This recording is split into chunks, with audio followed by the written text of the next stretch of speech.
ফরিদপুরে ফেসবুক লাইভকে কেন্দ্র করে মব সৃষ্টি ও গণপিটুনিতে ট্রাক চালক হান্নান শেখ নিহত হয়েছেন। এই ঘটনায় তার 2 বছরের শিশু কন্যা মুসলিমার পাশে দাঁড়িয়েছে প্রশাসন ও স্থানীয় জনপ্রতিনিধিরা।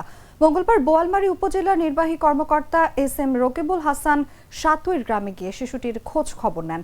তিনি প্রধানমন্ত্রীর কার্যালয়ের নির্দেশনার কথা উল্লেখ করে পরিবারকে আর্থিক সহায়তা, খাদ্য সামগ্রী ও খেলনা প্রদান করেন এবং শিশুটির লালন পালনের সব ধরনের সহযোগিতার আশ্বাস দেন। নিহতের বাবা সাইদ শেখ অভিযোগ করে বলেন, তার ছেলেকে ফেসবুকে গুজব ছড়িয়ে গণপিটুনিতে হত্যা করা হয়েছে। এই ঘটনায় নগরকান্দা থানায় মামলা হয়েছে। আহতদের 2 জন হাসপাতালে চিকিৎসাধীন। ইউনিয়ন পরিষদের চেয়ারম্যান রাফিউল আলম মিন্টু বলেন, শিশুটিকে নিয়মিত সহযোগিতা করা হবে। প্রশাসন জানিয়েছে ঘটনা তদন্ত চলছে।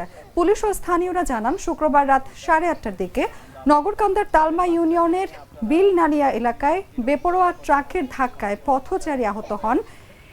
এরপর উত্তেজিত জনতা গণপিটুনি দেয় ট্রাক চালককে, এতে তিনি মারা যান।